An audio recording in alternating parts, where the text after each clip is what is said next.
ಎಲ್ಲರಿಗೂ ನಮಸ್ಕಾರ ಸ್ನೇಹಿತರೆ. ಇವತ್ತಿನ ತಾರೀಕು ಬಂದು 26 ನವಂಬರ್ 2024 ಅಲ್ವಾ? ಸಾರಿ, ಎಷ್ಟು 26 ನವಂಬರ್ 2024. ಸೊ ಇವತ್ತಿನ ಮಾರ್ಕೆಟ್ ಓವರ್ವ್ಯೂಗೆ ಜಂಪ್ ಆಗೋಣ. ನಿಫ್ಟಿ ಬಂದು -27 ಪಾಯಿಂಟ್ಸಿಂದ ಕ್ಲೋಸ್ ಆಗಿದೆ. ನಿಫ್ಟಿ ಬ್ಯಾಂಕ್ ಬಂದು -16 ಪಾಯಿಂಟ್ಸಿಂದ ಕ್ಲೋಸ್ ಆಗಿದೆ. ನಿಫ್ಟಿ ಮಿಡ್ ಕ್ಯಾಪ್ 13 ಪಾಯಿಂಟ್ಸ್ ಇಂದ ಕ್ಲೋಸ್ ಆಗಿದೆ. ನಿಫ್ಟಿ ಸ್ಮಾಲ್ ಕ್ಯಾಪ್ ಇವತ್ತು ಎಲ್ಲದಕ್ಕಿಂತ ಸ್ವಲ್ಪ ಚೆನ್ನಾಗಿ ಪರ್ಫಾರ್ಮ್ ಮಾಡಿರೋದು ಇದೊಂದೇ ಸೆಕ್ಟರು 150 ಪಾಯಿಂಟ್ಸಿಂದ ಕ್ಲೋಸ್ ಆಗಿದೆ. ಸೊ ಎಲ್ಲ ಸೆಕ್ಟರ್ಗಳು ಇವತ್ತು ನಾವು ಫ್ಲಾಟ್ ಪರ್ಫಾರ್ಮೆನ್ಸ್ ಅಂತ ಹೇಳ್ಬೋದು. ಅಡ್ವಾನ್ಸ್ ಡಿಕ್ಲೈನ್ ನೋಡಿದ್ರೆ ಅಡ್ವಾನ್ಸ್ ಕಡೆ 1379 ಸ್ಟಾಕ್ಸ್, ಡಿಕ್ಲೈನ್ ಕಡೆ 969 ಸ್ಟಾಕ್ಸ್. ಏನಕ್ಕೆ ಇವತ್ತು ನಮ್ಮ ಪೋರ್ಟ್ಫೋಲಿಯೋಗಳು ಇವತ್ತು ನಿಫ್ಟಿನ ಬೀಟ್ ಮಾಡಿರಲಿಕ್ಕೆ ಸಾಧ್ಯ ಇಲ್ಲ ಅಂತ ನಾನು ಹೇಳೋದಾದರೆ, ಸೊ ಗ್ರೋತ್ ಪೋರ್ಟ್ಫೋಲಿಯೋಗಳು ಏನಿದ್ದಾವೆ, ಗ್ರೋತ್ ಸ್ಟಾಕ್ಸ್ ಏನಿದ್ದಾವೆ ಅವು ಎಲ್ಲವೂ ಮಿಡ್ ಕ್ಯಾಪ್ ಮತ್ತು ಸ್ಮಾಲ್ ಕ್ಯಾಪ್.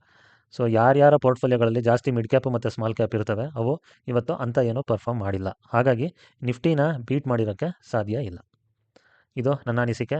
ಸೊ ಇದನ್ನು ಮೀರಿ ಇವತ್ತು ಪೋರ್ಟ್ಫೋಲಿಯೋ ನಿಫ್ಟಿನ ಬೀಟ್ ಮಾಡಿದರೆ ಖಂಡಿತ ಕಮೆಂಟ್ ಬಾಕ್ಸ್ನಲ್ಲಿ ಬರೆದು ತಿಳಿಸಿ,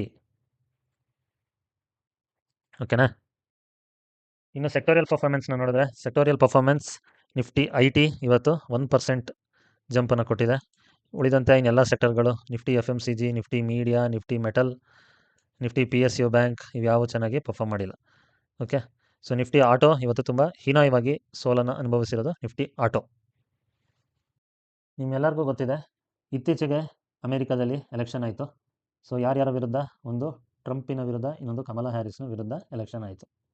ಸೊ ಈ ಎಲೆಕ್ಷನಲ್ಲಿ ಔಟ್ಕಮ್ ಬಂದಿದ್ದು ತುಂಬ ಆಶ್ಚರ್ಯಕರ, ತುಂಬ ಟಗ್ ಆಫ್ ವಾರ್ ಇತ್ತು ಈ ಎಲೆಕ್ಷನ್ನ ರಿಸಲ್ಟ್ಸಲ್ಲಿ. ಈ ಎಲೆಕ್ಷನಲ್ಲಿ, ಅಮೆರಿಕನ್ ಎಲೆಕ್ಷನಲ್ಲಿ ವಿನ್ ಆಗಿದ್ದು ಯಾರು ಕೊನೆಗೆ? ಮಿಸ್ಟರ್ ಡೊನಾಲ್ಡ್ ಟ್ರಂಪ್ ಅಲ್ವಾ? ಸೊ ಇವರು ಮೇಯ್ನ್ ವ್ಯಕ್ತಿ. ಸೊ ಇವರು US ಪ್ರೆಸಿಡೆಂಟ್. ಹೌದು, US ಪ್ರೆಸಿಡೆಂಟ್ ಆಗಿ ಇವರು ಕಾರ್ಯನಿರ್ವಹಿಸ್ತಾ ಇದ್ದಾರಾ ಇಲ್ವಾ ಅಂತ ಏನಾದ್ರು ನೀವು ಕ್ವಶನ್ನ ನಿಮ್ಮ ಮನಸ್ಸಲ್ಲಿ ಬಂದರೆ ಅಥವಾ ಕೇಳಿದ್ರೆ, ಇನ್ನೂ ಆಫೀಸ್ನ ರೆಸ್ಯೂಮ್ ಮಾಡಿಲ್ಲ. ಓಕೆ, ಇನ್ನೂ ಆಫೀಸ್ ರೆಸ್ಯೂಮ್ ಮಾಡಿಲ್ಲ ಯಾರು? Donald Trump. ಏನಕ್ಕೆ ಅಂತ ಕೇಳಿದ್ರೆ, ಸೊ ಬೈಡನ್ ಅವರ ಅವಧಿ ಮುಗಿಯೋದು ಜನವರಿ 20ನೇ ತಾರೀಕು. ಸೊ ಜನವರಿ 20, 2025ಕ್ಕೆ ಬೈಡನ್ನ ಅವಧಿ ಮುಕ್ತಾಯ ಆಗುತ್ತೆ. ಅವತ್ತೇ ಡೊನಾಲ್ಡ್ ಟ್ರಂಪ್ ಕೂಡ ಅಫಿಷಿಯಲ್ ಆಗಿ ಆಫೀಸ್ನ ಸ್ವೀಕಾರ ಮಾಡ್ತಾರೆ. ಓಕೆ, ಅಫಿಷಿಯಲ್ ಆಗಿ ಆಫೀಸ್ನ ಸ್ವೀಕಾರ ಮಾಡ್ತಾರೆ. ಸೊ ಅದು ಬಿಟ್ಟರೆ ಇವಾಗಲೂ ಕೂಡ ಎಟ್ ಪ್ರೆಸೆಂಟ್ ಜೋ ಬೈಡನ್ ಅವರೇ ಅಧ್ಯಕ್ಷ. ಸೊ ನಿಮ್ಗೆಲ್ಲರಿಗೂ ಗೊತ್ತಿದೆ, ಟ್ರಂಪ್ ಎಲೆಕ್ಷನ್ ಗೆದ್ದಾದ ಮೇಲೆ ಫಸ್ಟ್ ಡೇ ಪ್ರಾಮಿಸಸ್ ಅಂತ ಮಾಡಿದ್ದಾರೆ. ಸೊ ಫಸ್ಟ್ ಡೇ ಪ್ರಾಮಿಸಸ್ ಏನು ಅದು? ಸೊ ಮೊದಲನೇದು ಡಿಪೋರ್ಟೇಷನ್, ಅಂದರೆ ಲಾರ್ಜೆಸ್ಟ್ ಡಿಪೋರ್ಟೇಷನ್ ಆಗುತ್ತೆ. ಎರಡನೇದು subsidy on electric vehicles. So electric vehicles ಯಾವುದು? EV ವೆಹಿಕಲ್ಸ್ ಮೇಲೆ ಸಬ್ಸಿಡಿನ ತೆಗಿತೀನಿ ಅನ್ನೋದನ್ನು ಹೇಳಿದ್ದಾರೆ. ಮೂರನೇದು ಟ್ರಾನ್ಸ್ಜೆಂಡರ್ಸ್ ಏನಿದ್ದಾರೆ, ಸೊ ಟ್ರಾನ್ಸ್ಜೆಂಡರ್ಸ್ನ ವುಮೆನ್ ಸ್ಪೋರ್ಟ್ಸಿಂದ ತೆಗಿತೀನಿ ಅನ್ನೋದನ್ನು ಹೇಳಿದ್ದಾರೆ. ಸೊ ಇದು ಮೂರು ಫಸ್ಟ್ ಡೇ ಪ್ರಾಮಿಸಸ್ ಆಗಿದೆ ಡೊನಾಲ್ಡ್ ಟ್ರಂಪ್ ಅವರ ಫಸ್ಟ್ ಅಫಿಷಿಯಲ್ ಆಫೀಸ್ ಟೇಕಿಂಗ್ ಆದಮೇಲೆ. ಸೊ ನೋಡೋಣ, ಸೊ ಇದ್ರ ಬೆನ್ನಲ್ಲೇ ಅವರು ವಾಪಸ್ ಆಫೀಸ್ ಬಂದು ಸ್ವೀಕಾರ ಮಾಡಿದ್ಮೇಲೆ ಅವರು ಏನೇನು ಮಾಡ್ಬೋದು ಅನ್ನೋದನ್ನು ಕೂಡ ಇವತ್ತು ಫಸ್ಟ್ ಝಲಕ್ನ ನಮಗೆ ಬಿಟ್ಟಿದ್ದಾರೆ. ಅದೇನು ಅಂತ ನಾವು ನೋಡೋಣ. ಸೊ ಏನಪ್ಪ ಇದರ ಬೆನ್ನಲ್ಲೇ ಇದು ಒಂದು ಸೂಪರ್ ಡೂಪರ್ ಆಗಿರೋ ಧಮಾಕ ನ್ಯೂಸ್ ಏನು ಅಂತ ನಾವು ನೋಡಿದ್ರೆ, ಟ್ರಂಪ್ ಓವ್ಸ್ ಟ್ಯಾರಿಫ್ಸ್ ಆನ್ ಏನು Mexico, Canada and China on day 1. So ಇದು 2 ಗಂಟೆಗಳ ಹಿಂದೆ ಬಂದಿರೋ ನ್ಯೂಸ್. ಸೊ ಮೊದಲನೇ ದಿನ ಅವರು ಆಫೀಸ್ಗೆ ಬಂದು ಕೂತಾಗ ಮಾಡೋ ಮೊದಲನೇ ಕೆಲಸ ಇದಾಗಿರುತ್ತೆ ಅಂತ ಇವರು ಇವತ್ತು ಎಚ್ಚರ ಕೊಟ್ಟಿದ್ದಾರೆ. ಟ್ಯಾರಿಫ್ ಅಂದರೆ ಏನು? ಅಡಿಷ್ನಲ್ ಟ್ಯಾಕ್ಸ್ ಹಾಕಲಾಗುತ್ತೆ. ಯಾವುದ್ರ ಮೇಲೆ ಅಡಿಷ್ನಲ್ ಟ್ಯಾಕ್ಸ್ ಹಾಕಲಾಗುತ್ತೆ? ಮೆಕ್ಸಿಕೋಯಿಂದ ಇಂಪೋರ್ಟ್ ಮಾಡ್ಕೊಳ್ತಿರೋ ಗೂಡ್ಸ್ ಮೇಲೆ ಟ್ಯಾಕ್ಸ್ ಹಾಕಲಾಗುತ್ತೆ. ಕೆನಡಾಯಿಂದ ಇಂಪೋರ್ಟ್ ಮಾಡ್ಕೊಳ್ತಿರೋ ಗೂಡ್ಸ್ ಮೇಲೆ ಟ್ಯಾಕ್ಸ್ ಹಾಕಲಾಗುತ್ತೆ. ಚೈನಾದಿಂದ ಇಂಪೋರ್ಟ್ ಮಾಡ್ಕೊಳ್ಳೋ ಗೂಡ್ಸ್ ಮೇಲೆ ಟ್ಯಾಕ್ಸ್ ಹಾಕಲಾಗುತ್ತೆ. ಇದರಿಂದ ಏನು? ಸೊ ಇದನ್ನೆಲ್ಲ ಕಟ್ಕೊಂಡು ನಮಗೇನು ಅಂತ ನೀವು ದಯವಿಟ್ಟು ಹೇಳಬೇಡಿ. ಯಾಕಂದರೆ ಈ ನ್ಯೂಸು ಶೇರ್ ಮಾರ್ಕೆಟಿನವ್ರಿಗೆ ಗೊತ್ತಿರಬೇಕು. ಗೊತ್ತಾದಮೇಲೆ ಈ ನ್ಯೂಸು ಎಷ್ಟು ಮಹತ್ವ ಪಡ್ಕೊಳ್ಳುತ್ತೆ ಅಂದರೆ, ಸೊ ಯಾವಾಗ ಇವರು ಈಗ ಟ್ರಂಪ್ ಅವರು ಈ 3 ದೇಶದ ಮೇಲೆ ಟ್ಯಾಕ್ಸ್ನ ಹೆಚ್ಚು ಮಾಡ್ತಾರೋ ಆವಾಗ ಎಲ್ಲೆಲ್ಲಿ ಟ್ಯಾಕ್ಸ್ ಇಲ್ವೋ ಆ ದೇಶಗಳಿಗೆ ಉಪಯೋಗ ಆಗುತ್ತೆ. ಅದಕ್ಕೆ ಮುಂದೆ ಬರ್ತೀನಿ. ಸೊ ಯಾವಾಗ ಟ್ಯಾಕ್ಸ್ಗಳು ಜಾಸ್ತಿ ಬೀಳುತ್ತೋ ಆವಾಗ ಬೇರೆ ದೇಶಗಳಿಗೆ ಉಪಯೋಗ ಆಗುತ್ತೆ. ಸೊ ಇವಾಗ ಅವರು ಟ್ಯಾಕ್ಸ್ ಹಾಕೇ ಹಾಕ್ತೀನಿ ಅಂತ ಹೇಳಿರೋ ದೇಶಗಳು ಒಂದು ಮೆಕ್ಸಿಕೋ, ಇನ್ನೊಂದು ಕೆನಡಾ, ಇನ್ನೊಂದು ಚೈನಾ. ಸೊ ಇದನ್ನು ಯಾರ ಕೈಲೂ ತಪ್ಸೋಕ್ಕಾಗಲ್ಲ ಅಂತ ಅವರು ಹೇಳ್ತಾ ಇದ್ದಾರೆ. ಓಕೆ, ಸ್ವಲ್ಪ ಡೀಟೇಲಾಗಿ ನೋಡೋಣ. ಸೊ ಡೀಟೇಲಾಗಿ ನಾವು ನ್ಯೂಸ್ ನೋಡಿದ್ರೆ, Donald Trump says he will hit China, Mexico and Canada with new tariffs on day 1. So ಮೊದಲನೇ ದಿನ ಇವರು ನ್ಯೂ ಟ್ಯಾರಿಫ್ ಹಾಕ್ತಾರೆ. ಯಾವುದ್ರ ಮೇಲೆ? China, Mexico, Canada. ಈಗಲೇ ನಾನು ಹೇಳಿದ್ದೀನಿ.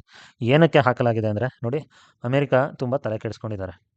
ಏನಕ್ಕೆ ಅಂತ ಹೇಳಿದ್ರೆ, ಒಂದು ಇಲ್ಲಿಗಲ್ ಇಮಿಗ್ರೇಷನ್ ತುಂಬ ಆಗಿದೆ ಅಮೇರಿಕಾದಲ್ಲಿ ಕಳೆದ 4 ವರ್ಷಗಳಿಂದ. ಸೊ ಜೋ ಬೈಡನ್ ಅವರ ಸರ್ಕಾರ ಏನಿತ್ತು ಅವಾಗ ತುಂಬ ಇಮಿಗ್ರೇಷನ್ ಆಗ್ತಾಯಿದೆ. ಸೊ ಇಮಿಗ್ರೇಷನ್ ಅಂದರೆ ಏನು? ಬೇರೆ ದೇಶದಿಂದ ಕೊಳ್ಳೆ ಹೊಡೆದು ನುಗ್ಗೋದು.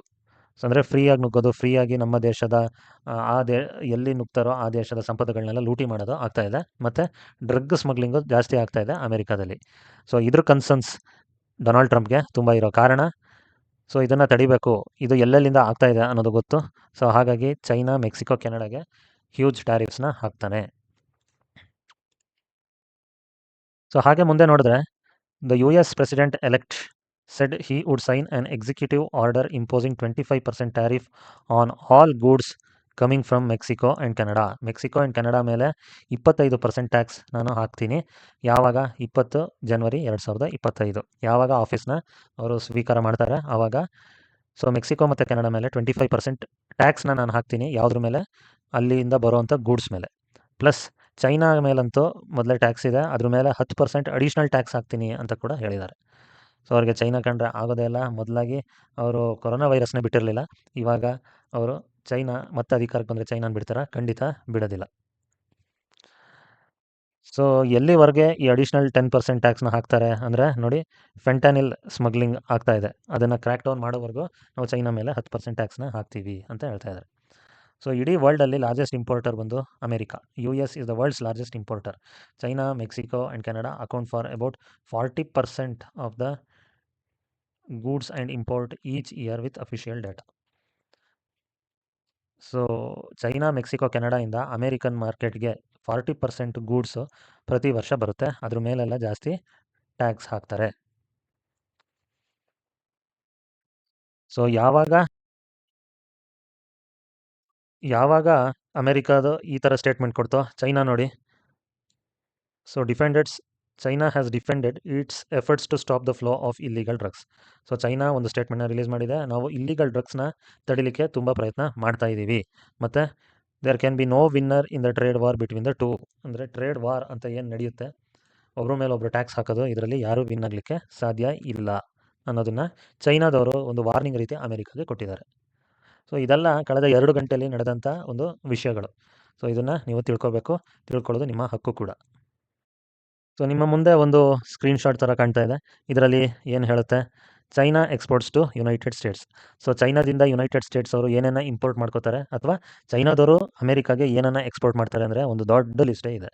ಸೊ ಅದರಲ್ಲಿ ಮೈನ್ ನೋಡಿ ನಿಮ್ಮ ಕಣ್ಮುಂದೆ ಇದೆ. ಇದು 2023 ವರ್ಷದ ಡೇಟಾ. ಸೊ ಎಷ್ಟು $1 ಬಿಲಿಯನ್ ವ್ಯಾಪಾರ ಮಾಡಿದ್ದಾರೆ? 124.52 ಬರೀ ಎಲೆಕ್ಟ್ರಾನಿಕ್ ಎಕ್ವಿಪ್ಮೆಂಟಲ್ಲಿ.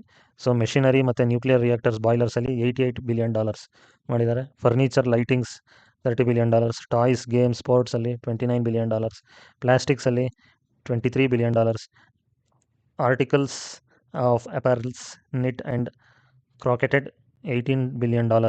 So vehicles other than railway and tramway $18.26 billion. So ಇದೇ ಥರ ನೋಡಿ, ಯಾವ ಸೆಕ್ಟರ್ನೂ ಬಿಟ್ಟಿಲ್ಲ. ಚೈನಾ ಎಲ್ಲ ಅಮೇರಿಕಾಗೆ ಸಪ್ಲೈ ಮಾಡ್ತಾ ಇದ್ದಾರೆ. ಸೊ ಈ ಎಲ್ಲ ಸಪ್ಲೈ ಮಾಡಿದಾಗ ಇದೇ ಥರ ಮೆಕ್ಸಿಕೋದವರು ಸಪ್ಲೈ ಮಾಡ್ತಾ ಇದ್ದಾರೆ, ಕೆನಡಾದವರು ಸಪ್ಲೈ ಮಾಡ್ತಾ ಇದ್ದಾರೆ. ಸೊ ನಾನು ಜಸ್ಟ್ ಚೈನಾದ ಒಂದು ಡೇಟಾ ನಿಮಗೆ ತೋರಿಸ್ತಾ ಇದ್ದೀನಿ.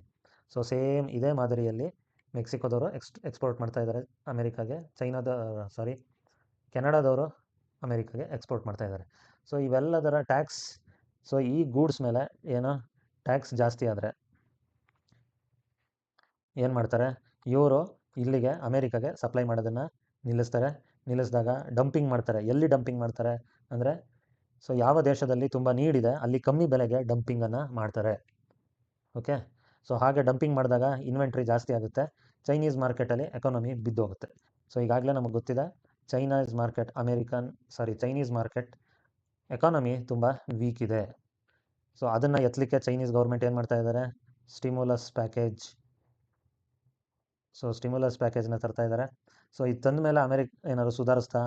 ಇದು ಬಂದ ಮೇಲೇ ನಮ್ಮ ದೇಶದಲ್ಲಿ FIIs ಕಂಟಿನ್ಯೂಸ್ ಸೆಲ್ ಮಾಡಿದ್ದು ಅಲ್ವಾ.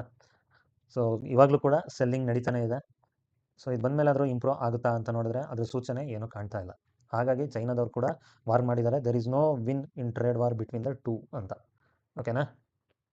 ಸೊ ಇದಾದಮೇಲೆ ನಮ್ಮ ನ್ಯೂಸ್ ಅಂದರೆ ಏನಪ್ಪ ಅಂದರೆ, ಟ್ರಂಪ್ ಏನೋ ಟ್ಯಾಕ್ಸ್ ಹಾಕಿದ್ರು, ಬಟ್ ನಮಗೂ ಅಪ್ಲಿಕೇಬಲ್ ಇದೆಯಾ ಅಂತ ನಿಮ್ಮ ಮನಸ್ಸಲ್ಲಿ ಒಂದು ಕ್ವಶನ್ ಏನಾದರೂ ಬಂದರೆ ಅದಕ್ಕೆ ಉತ್ತರ ಇಲ್ಲಿದೆ ನೋಡಿ. So Trump excludes India from initial tariff plans, targets China, Mexico and Canada. So India ಅದರ ಮಟ್ಟಿಗೆ ಇನಿಷಿಯಲ್ ಟ್ಯಾರಿಫ್ ಪ್ಲ್ಯಾನ್ಸ್ ಏನಿದೆ ಟ್ರಂಪಿನ ತಲೆಯಲ್ಲಿ ಅದನ್ನು ತೆಗೆದುಹಾಕಿದ್ದಾರೆ. ಓಕೆ. ಸೊ ಸದ್ಯಕ್ಕೆ ಇಂಡಿಯಾ ಮೇಲೆ ಯಾವುದೇ ರೀತಿಯಾದ ಟ್ಯಾರಿಫ್ ಪ್ಲ್ಯಾನ್ಸ್, ಟ್ಯಾಕ್ಸ್ ರೂಲ್ಸ್ ಯಾವುದೇ ರೀತಿಯಾದ ಇಂಪೋಸ್ ಆಗಿಲ್ಲ. ಸೊ ಮುಂದೆ ಏನಾಗುತ್ತೆ ಅನ್ನೋದು ನಮಗೆ ಗೊತ್ತಿಲ್ಲ. ಸೊ ಸದ್ಯದ ಮಟ್ಟಿಗೆ ಟ್ರಂಪ್ ಮತ್ತು ನರೇಂದ್ರ ಮೋದಿ ಮಧ್ಯೆ ಸ್ನೇಹ ತುಂಬ ಚೆನ್ನಾಗಿದೆ. ಆ ಸ್ನೇಹ ಇಲ್ಲಿ ವರ್ಕೌಟ್ ಆಗಿದೆ, ಆ ಫ್ರೆಂಡ್ಶಿಪ್ ಇಲ್ಲಿ ವರ್ಕೌಟ್ ಆಗಿದೆ ಅನ್ನೋದು ಗೊತ್ತಾಗುತ್ತೆ. ಓಕೆ. ಸೊ ವೀಕ್ಷಕರೇ, ಈ ವಿಡಿಯೋದಲ್ಲಿ ನಾನು ಟ್ರಂಪಿನ ಒಂದು ಟ್ಯಾಕ್ಸೇಷನ್ ಸಿಸ್ಟಮ್ ಬಗ್ಗೆ ನಾನು ತಿಳಿಸ್ಕೊಟ್ಟಿದ್ದೀನಿ. ಏನಕ್ಕೆ ಅವರು ಚೈನಾ, ಮೆಕ್ಸಿಕೋನ, ಕೆನಡಾನ ಟಾರ್ಗೆಟ್ ಮಾಡ್ತಾ ಇದ್ದಾರೆ ಅಂತ. ಸೊ ನಮ್ಮ ದೇಶದ ಮೇಲೆ ಯಾವ ಥರ ಇದೊಂದು ಇಂಪ್ಯಾಕ್ಟ್ ಆಗುತ್ತೆ, ನಮ್ಮ ದೇಶದ ಮೇಲೂ ಟ್ಯಾಕ್ಸ್ ಹಾಕ್ತಾ ಇದ್ದಾರಾ ಅನ್ನೋದಕ್ಕೆ ಈ ವಿಡಿಯೋದಲ್ಲಿ ಉತ್ತರ ಇದೆ. ಸೊ ದಯವಿಟ್ಟು ಈ ವಿಡಿಯೋನ ಪೂರ್ತಿ ನೋಡಿ, ತುಂಬ ನಾಲೆಡ್ಜ್ ಸಿಗುತ್ತೆ ಅಂತ ಹೇಳ್ತಾ ಈ ವಿಡಿಯೋನ ಇಲ್ಲಿಗೆ ಮುಗಿಸ್ತಾ ಇದ್ದೀನಿ. ಧನ್ಯವಾದಗಳು.